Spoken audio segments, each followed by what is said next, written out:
prices? I don't support probably any of these authorities. This is just a way to dilute city services, to privatize city jobs.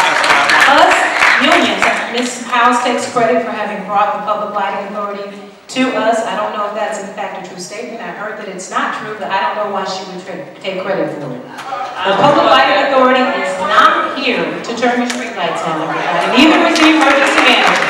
The plan with the Public Lighting Authority is to take 42,000 of the 88,000 streetlights that are currently here out of the ground. They are going to transfer our corporate clients, DPS, DMC, Wayne State, to DTE. That is why this is being done. This is not being done to improve your service or to make the city of Detroit more efficient with respect to public lighting. So no.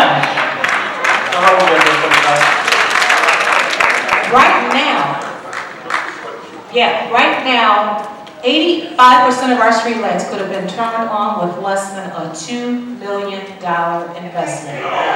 Less than $2 million would have turned on 85% of the streetlights in the city of Detroit. Some of these streetlights are not on because they do not have light bulbs. And if you think that this Public Lighting Authority is here, you can get the information online. 42% of the 42,000 of the streetlights are going to be out of the ground right now. Mr. Orr is not here to turn them on. Either is the Public Lighting Authority.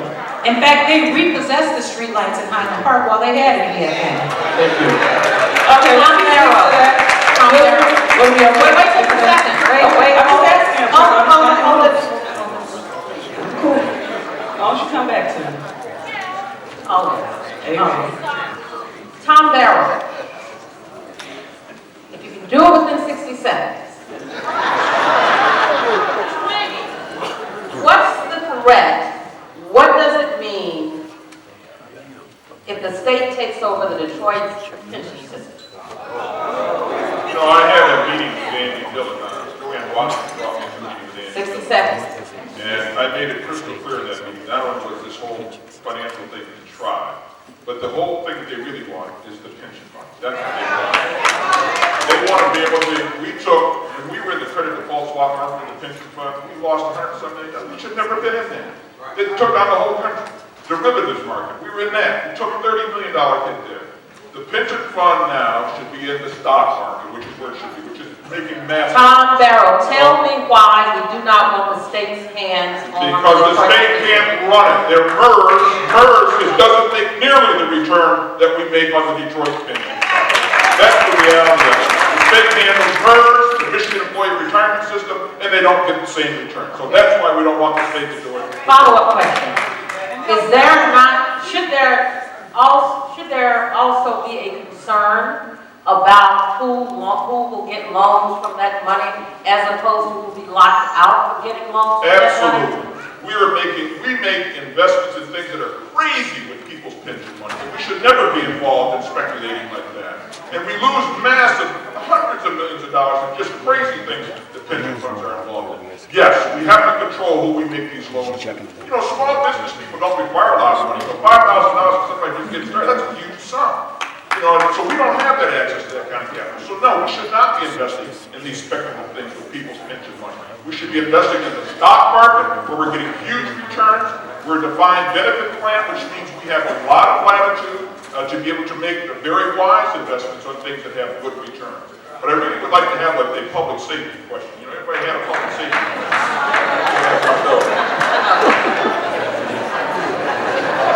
All right.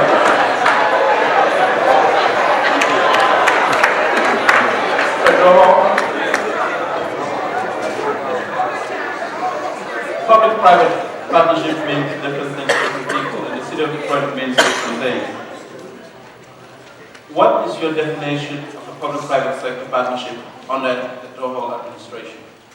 In my administration, the public-private partnership is exactly what it says. The private sector is going to be where they are, and they're going to partner with us, not control. We will control, especially if we're the ones who are going out looking for that kind of engagement. I think in the city of Detroit, we have the opportunity to make our own entrepreneurs. We have the ability to be able to make sure that they are doing the right kinds of things, and that you can use the city's coercive power to pull the banks in and get the banks to do what they should be doing in the first place, and that's contributing to the development of the entire city of Detroit, not just downtown and midtown. We need to have this all over town. And one thing that you'll find with me is that we will not allow winners and losers to be chosen. Everyone who lives in the city of Detroit, whether you live in the hood or whether you live downtown, are entitled to good government, you're entitled to honest people running those governments, and you're entitled to a return on your investment, which is your tax dollar. Mike Duggan, what from your perspective is one of the greatest mistakes that's been made over the last 4 years by city leadership here in Detroit? I think the movement to the authorities has been terrible.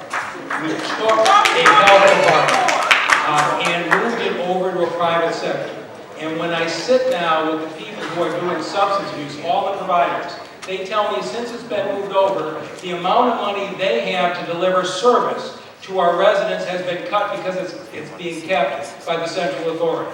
The job training programs that were taken away from city government and again put with a private authority. We now have no accountability on this at all. And I agree with Crystal Crittenden on the street lighting authority. Okay? We did need to find a way to finance some improvements, but there was no justification for turning over the operations. The first announcement of improvements the street lighting authority made was replacing light bulbs. Tell me why you needed to create a new authority to go out and replace the light bulbs. So, until I get there, I am doing everything I can to reverse every one of these authorities and return the services to the elected leaders of this community and city government. And can I just say, I agree with Governor Peters. Not the first time this has ever happened. Sheriff Napoleon. Do I get a turn? Okay, I'm gonna. No, we're going in the same order we've gone all evening. I don't know what the order is. We're going in the same order. There have been some. Okay, well then I haven't had a turn since he got another public safety Okay, question.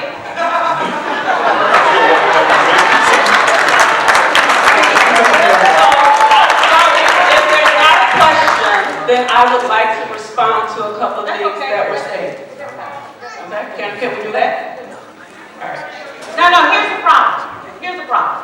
If we break the rules for you, Lisa. The rules have been broken all night. What do you want to tell me about the rules? They are our rules. And what we're going to do next, the next question goes to Ben Napoleon from Lake Wisconsin. Go ahead. Y'all see this? When you look at all of your colleagues here standing up front, what makes you different than all of these other candidates? And Would why- you restate that question because people did not hear you? When you look at all of the candidates up here seeking the same position that you're seeking, what makes you different than Lisa House, Fred Dover, Mike Douglas, Crystal Crittenden, and Tom Bowser? The essential difference is, quite frankly, not that significant. We have several people up here, almost all of us, are lifelong Detroiters. We love this city. We have different skill sets. Lisa has hers, Tom has his, Fred has his, and Crystal has hers. We're lifelong Detroiters. We have been there. No one has to tell us what has been wrong in this community. We know it from experience. I've had vacant houses next door to me. I've had street lights that have been out. I've had potholes in the middle of my street. I've had grass in parks so high that my young grandson can't park. I had slow police response. My car's been stolen. My sisters have been carjacked. My aunt has been mugged in front of her house planting flowers. We need leadership that understands these issues, that go to make public safety a priority, because as the mayor of the city of Detroit, you set the budget. I dealt with the budget as the police chief that they gave me, and that is the budget that I thought was woefully insufficient to make this community the safe community that I wanted to be. As the mayor of the city of Detroit, I'm going to be able to make your safety the #1 priority. All right.